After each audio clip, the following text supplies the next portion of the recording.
Hello everyone, मेरा नाम है अभिषेक और आप सबका स्वागत है हमारे परिवार सीकर्स डायरी में। आज हम बातचीत करेंगे क्रिएशन के ऊपर। मैं जानता हूँ हम पिछली 2 वीडियोस बना चुके हैं क्रिएशंस के ऊपर कि परमेश्वर का वचन रचना के बारे में, कि परमेश्वर ने इस संसार की रचना की है उसके बारे में क्या कहता है। पर आज मैं हम लोगों का ध्यान दूसरी तरफ लेकर जाना चाहता हूँ कि बाइबल कितनी तरह की रचना की बात करती है। बाइबल प्रभु का वचन क्या बताता है कि परमेश्वर कौन सी रचना कर चुके हैं, कौन सी रचना कर रहे हैं और कौन सी रचना करेंगे। चलिए बातचीत करते हैं। प्रभु का वचन सबसे पहली रचना के बारे में बताता है कि परमेश्वर ने सृष्टि की रचना की, जिसके बारे में हम पहले ही बातचीत कर चुके हैं, जो कि उत्पत्ति अध्याय 1 और 2 में लिखा है। जेनेसिस चैप्टर 1 और 2 कैसे परमेश्वर ने संसार की रचना की, पेड़ पौधों को बनाया, इंसानों को बनाया, जानवरों को बनाया, समुंदर को बनाया, इस पानी को बनाया, कैसे आसमान को बनाया। ये थी परमेश्वर की पहली रचना जो बाइबल के अनुसार है। दूसरी रचना बाइबल क्या बताती है? दूसरी रचना है नया इंसान। प्रभु का वचन बताता है कि अगर कोई मसीह में है वो नया बन गया है, उसका पुराना जीवन, पुराना व्यक्तित्व सब खत्म हो गया है, वो एक नया बन गया है। यह है दूसरी रचना, जहां पर प्रभु यीशु मसीह ने अपनी जान देकर हमारे पापों को अपने ऊपर लेकर और जी उठकर हमें एक नया इंसान बनाया। जब हम प्रभु यीशु मसीह को अपने जीवन में ग्रहण करते हैं, हमारा पुराना मैं, हमारी पुरानी इंसानियत, हमारा पाप भरा जीवन वहां पर खत्म हो जाता है और हम एक नई रचना बन जाते हैं परमेश्वर की, जो परमेश्वर के स्वरूप में बदलती जाती है। ये है दूसरी रचना जो कि अभी चल रही है। जो भी लोग प्रभु यीशु मसीह को ग्रहण कर रहे हैं और करते रहेंगे, वो इस नई रचना का हिस्सा बनते रहेंगे, वो नया इंसान बनते रहेंगे। जैसे गलातियों 6:15 में लिखा है कि खतना किया हुआ इंसान और बिन खतना किए हुए इंसान के बीच में कोई फर्क नहीं रह गया, कोई अंतर नहीं रह गया, हम सब नए बन गए हैं। न्यू क्रिएशन, ये है परमेश्वर की दूसरी रचना जिसके बारे में परमेश्वर का वचन बताता है। हर किसी ने जिसने मसीह को ग्रहण किया वो नया बन गया है। तीसरी रचना जिसके बारे में हम बहुत कम बातचीत करते हैं, वो है जिसके बारे में प्रकाशित वाक्य में लिखा और यशाया में भी लिखा है, नया स्वर्ग और नई धरती का रचा जाना। जब प्रभु यीशु मसीह आखिरी युद्ध में शैतान को हरा देंगे और तब इस धरती और जो ये स्वर्ग है अभी ये खत्म हो जाएगा और परमेश्वर नए स्वर्ग, नई धरती और नए जेरूसलेम की रचना करेंगे और उसमें वही लोग जा पाएंगे जिन्होंने प्रभु यीशु मसीह को ग्रहण किया है, जो दूसरी रचना का हिस्सा हैं, जो नए इंसान बन चुके हैं, जो नई रचना परमेश्वर की बन चुके हैं, जो परमेश्वर के स्वरूप में बदलते जा रहे हैं। सिर्फ वही लोग।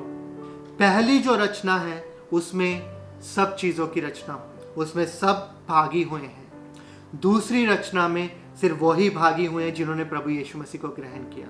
तीसरी रचना में भी वही लोग जाएंगे जो प्रभु यीशु मसीह को ग्रहण कर चुके होंगे और प्रभु यीशु मसीह के जीवन के अनुसार अपना जीवन व्यतीत करेंगे, जिनके जीवन में पवित्र आत्मा के फल दिखेंगे और कोई नहीं। जहां पर नए स्वर्ग में परमेश्वर खुद हम लोगों की ज्योति बन जाएगा, जहां पर ना ही सूरज की जरूरत होगी ना ही चांद की जरूरत होगी। वो नई रचना होगी परमेश्वर की, जहां पर ना ही दुख होगा, ना ही दर्द होगा, ना ही रोना होगा, ना ही पाप होगा, मतलब ना ही कोई व्यभिचार, ना ही कोई झूठ, ना ही कोई बाबा गुरु होंगे, ना ही उनके पीछे चलने वाले होंगे, ना ही मूर्तियां होंगी, ना ही उनके पीछे चलने वाले होंगे।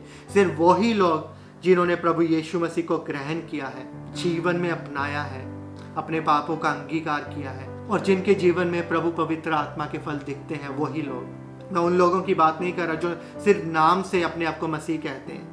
मैं उन लोगों की बात नहीं करता जिन्होंने सोच लिया एक बार कि हमने प्रभु को ग्रहण कर लिया, बस कहानी खत्म। उन लोगों की बात नहीं कर रहा, पर मैं उन लोगों की बात कर रहा हूँ जो प्रभु में बढ़ रहे हैं, जो प्रभु में बने हुए हैं, जिन्होंने प्रभु का हाथ थामा हुआ है, जिनके जीवन में पवित्र आत्मा के फल बने हुए हैं।